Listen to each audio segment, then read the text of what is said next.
Hey guys, Studious Toe here, and welcome to the Bagel Nation. And I did just a couple minutes of off-camera work before I started recording this. I upgraded... Oop, need to switch those actually. We've got one mace to +2 and one mace to +1. I went and killed the Titanite Lizard. I also talked to Malintia over here, back in the Cardinal Tower, by the Cardinal Tower bonfire, and exhausted her dialogue so she would move here. And now we're gonna continue on with the game. We're going to go to the Lost Bastille and to the Tower Apart. Upgraded, like I said, maces to +2 and +1. +2 in the right hand, because in the left-handed weapon takes, I think it's a 20% damage reduction. So I guess FromSoft doesn't like left-handed people or something. Actually, my first playthrough, I added probably, well, for the first few hours I was trying to make I was trying to play left-handed. I was determined to, oh, well, that didn't, well, none of that went how I wanted it to. Anyway. And you can't riposte, or riposte, whatever it's called. And so it's a real bummer playing, trying to play left-handed. And also, my biggest problem was not attacking with the left-handed weapon, but it was blocking with the right, because I played so much Dark Souls that it is just ingrained in me that that's how you play. You block with the left, and because that is a static thing to me. We picked, oh, forgot to equip the Ring of Blades. We'll definitely want that. That increases our physical attack power. But yeah, blocking is kind of a second nature thing. It's a almost subconscious thing to me.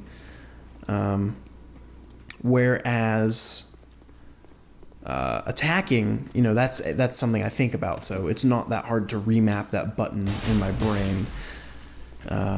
Maces, power stance maces. My favorite way to play Dark Souls 2. They hit pretty hard. They're just fun. This here is Lucatiel. We're gonna mash the dialogue.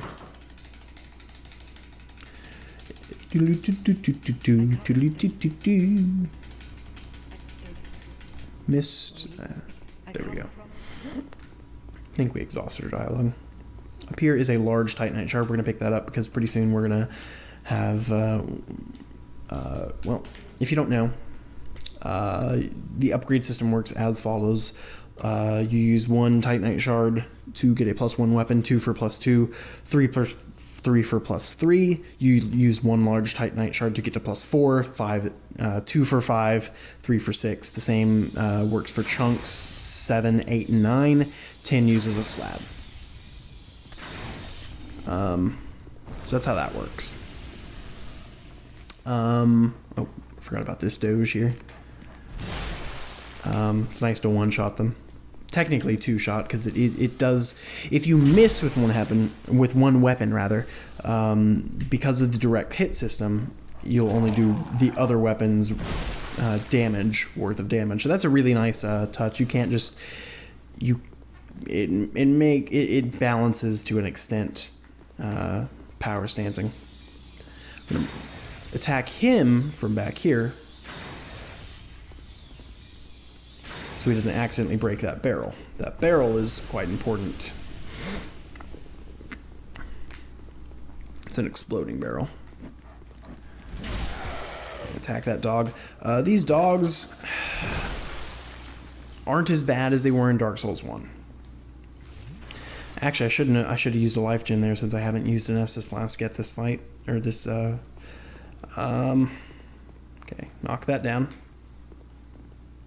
Now, if you do that properly, and it doesn't do what it just did, and just stand up perfectly in a corner, good job, barrel, good job.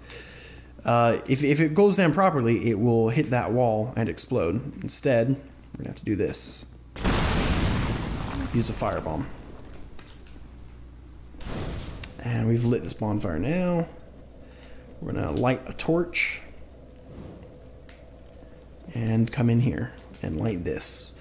That man over there is a blacksmith. He's going to be useful to us later in the game. He's useless until you give him the ember in this game. Which, unlike previous games, you just need one ember and that is only used for elemental weapons, for infusing them with lightning, magic, whatever you want. I'm gonna just pick up all this stuff. Those shards will be very useful. We'll rest here, and when you light that torch inside, or I forgot the sconce. That's what they're called, sconces. When you light that, he moves from on top of this chest, and you can get the. I don't think it's going to be particularly useful to me. I'm gonna unequip. Well, you know what? We'll leave these here. Change my mind. Anyway, being absent-minded there. Craftsman's hammer and Twinkling Titanite. So Twinkling Titanite, probably won't use it, but it's a useful item. And his hammer, I don't really know anything about it, quite honestly. Sometimes, especially if I'm PvEing, or I'm sorry, co-oping with friends, I will kill these dogs until they stop respawning. Dark Souls 2, enemies stop respawning after you've killed them a certain number of times. And actually, we're going to place a summon sign here. If this gets too boring, I'll edit it out. But we should get summoned pretty quickly since the game is... I imagine there are a good number of people here at this point in the game. I'd like to be human for the next fight, and helping other people out will turn us human, so... I'm going to farm these dogs and probably edit this part of the video out. Depending on what I do with editing, this might be an edit point where we come back to. I just did a co-op run with someone, and I do a lot of damage, but I picked a bad time to heal right at the end, and on the final boss, or not the final boss, the boss of this area, and it didn't work out too well, and I died with very little health remaining on the boss. It was a boneheaded move. It was pretty dumb, but what can I say? Actually, I should be summoning as a shade, because I'll turn human faster and receive smooth and silky stones. I'm gonna bow to this guy. It is nice that character names online now show up as their character names instead of account names, so you don't have to be as uncomfortable on PC posting footage, especially if someone does something stupid, and you can say stupid things about them, and it's just their character name, not an account name. So.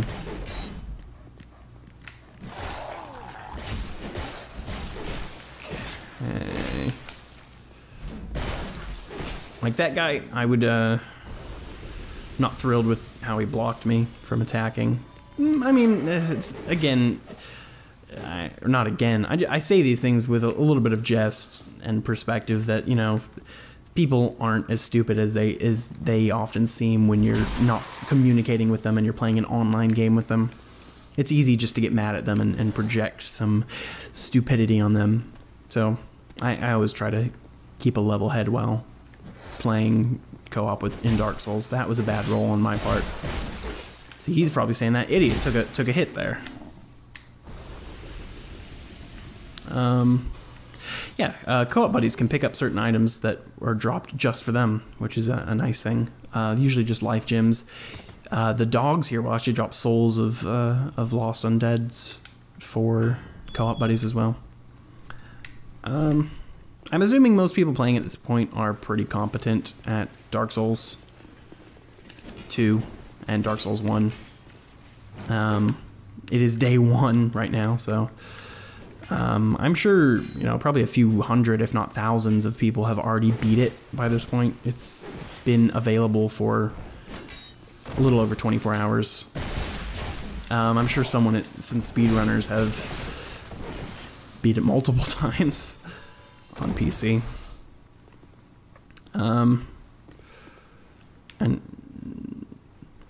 And anyway, I try not to talk bad about people, especially when they don't have a reason, they don't have a way to defend themselves. So I'm gonna try not to critique too much of my co-op buddy gameplay.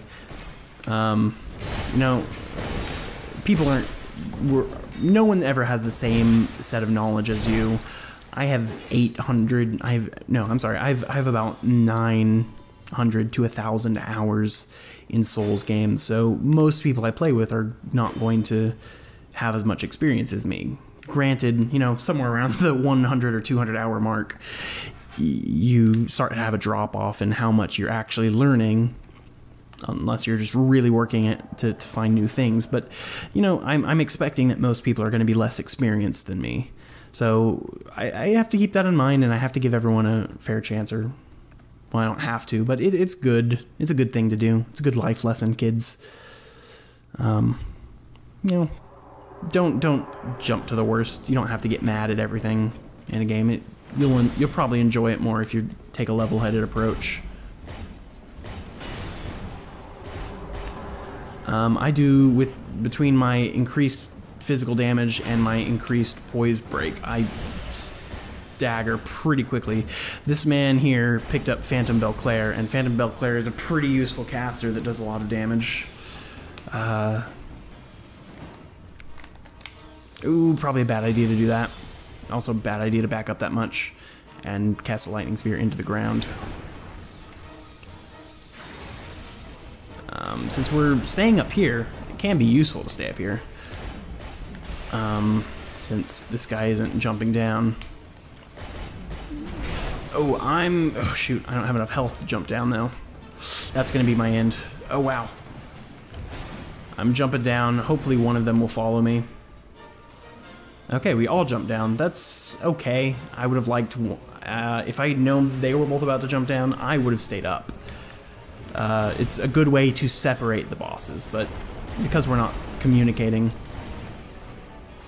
I can use my casts to do consistent damage, but I do better damage with my maces, and it's not requiring my host to tank. Oh, that was a terrible time to attack. That was Dark Souls. It punishes you it punishes everything you do wrong, including bad rolls. I think I'm not used to having quite this low of equip load, so this should do it.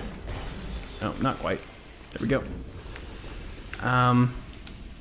Well, that worked well enough.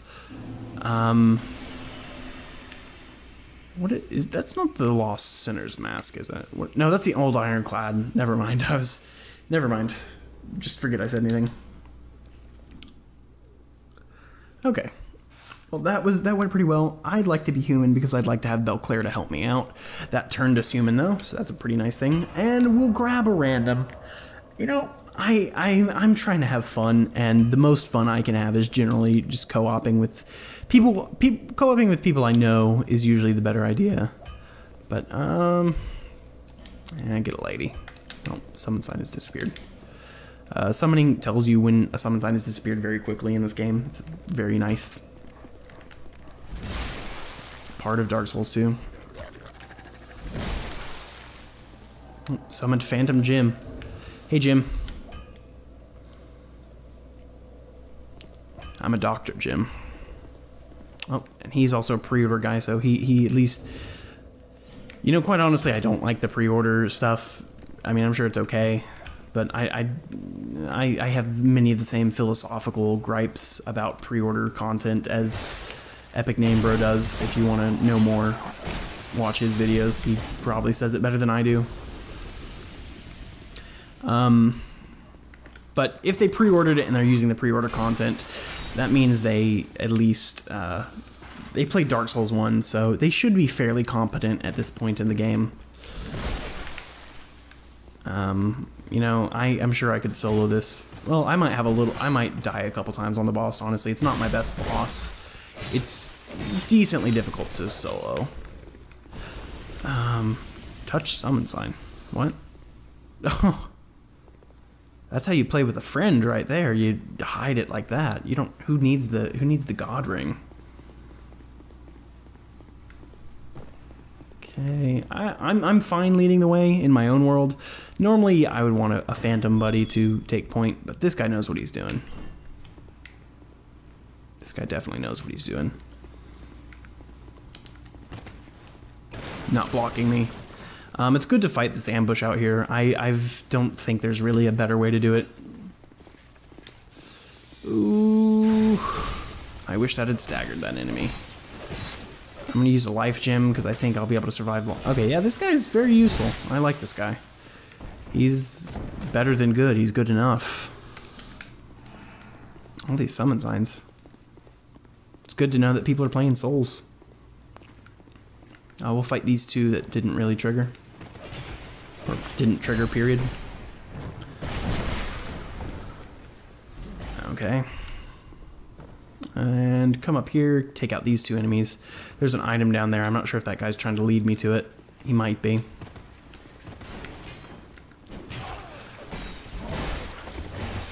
These guys avoid physical damage, it seems. They are just all damage. They're kind of annoying. Did I? Okay, I haven't used the SS Flask yet, so I could have spared one there, but... life gems are only 300 souls a pop. It's worth it just to have to use them. I'm popping them. I'm eating them like candy, but... Okay, and...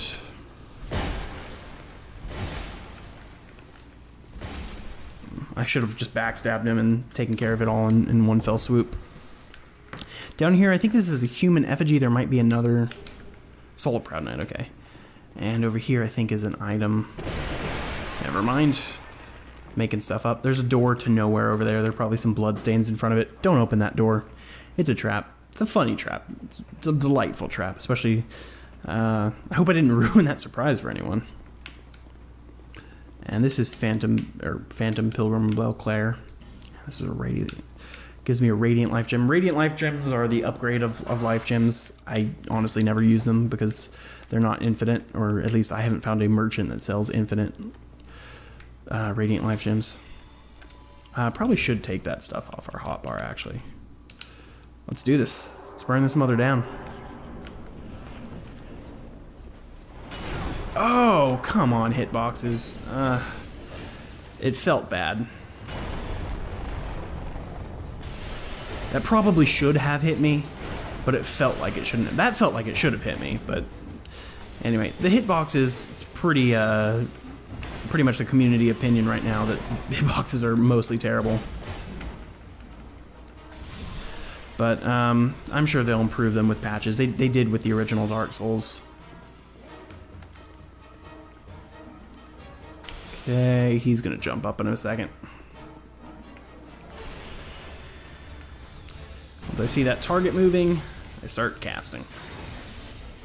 Some basically free damage out of it. Are we power stance? Okay, we're power stanced. And Phantom Belclair got knocked. Oh, Pilgrim Belclair got knocked down. So me and this guy should have no trouble taking out. Oh, he's using the Hade Knight sword. That's basically the new Drake sword, but not as good as the Drake sword was. It's a decent early game weapon. Okay, I'm gonna jump down now. Actually, I'm gonna just stay up here. Why not? I can probably cast the rest of the fight. And those two should keep the aggro pretty well. Jim's been very good. Especially for... Oh, sorry, Jim. Sorry to say you're good. You know, I made this fight probably a lot easier than it needed to be by summoning helpers. But, you know, this is just for general gameplay footage, so I'm not too worried about that. Didn't know about a lot of this my first playthrough. There are about 60,000 secret rooms in this room. I don't even really remember where all of them are. I just press A on every wall. You know, not to reference Ian B too much and his opinions on the game, but I agree with a lot of them. I don't like the design decision to have doors that are secret doors that there is no prompt for.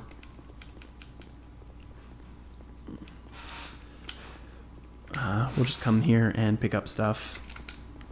We're probably going to run a little short if we end the episode here. I think I'll just get to the next bonfire show, picking up these items, and then we'll close it down.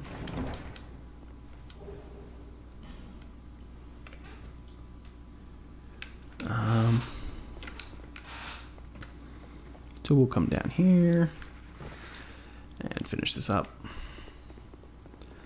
The rest of the items will go quicker than that one. Yeah, I think we're looking at about a 20-minute video. There's going to be some stuff I cut out. I did one extra co-op run that I didn't that I'm not going to show. That didn't go well.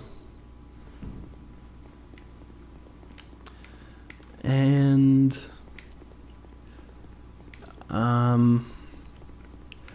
over here is your homeward bone for the area. I'm going to grab it just because I'm probably not even going to use it. Don't tend to not to use homeward bones as much in this game. Maybe just not used to. Wow, that worked well. I think that's the first time I failed that jump or its reverse. I don't think I've ever failed that before. But yeah, come up here. What am I doing? This is how you progress through the area. Pick up that item and then run through. And then watch the pretty effects. There's a suicidal enemy in here. I don't think he drops anything. And light this fire. And actually, I know I've got a lot of souls. I'm gonna probably spin those off camera. Since we need to have a few more minutes in this video, probably. Give you your money's worth. You know, the free website. We're gonna use this. Oh, goodness. Forgot about the dog because I'm an idiot. Ferris Lockstone, this is the first one we use this playthrough, and that opens up that passageway. And I wonder what could be behind that door. Who knows? Belfry. What do we know that's related to Belfry? Where do we know Belfry from? What could a bell have to do with Dark Souls? That's gonna wrap it up for this episode. If you liked what you saw, be sure to leave a like. If you want to see more videos from this playthrough or any of my other Dark Souls 2 content, or any of my other content for that matter, please subscribe. And thanks for watching. And as always, enjoy your stay in the Big Ol' Nation. Goodbye.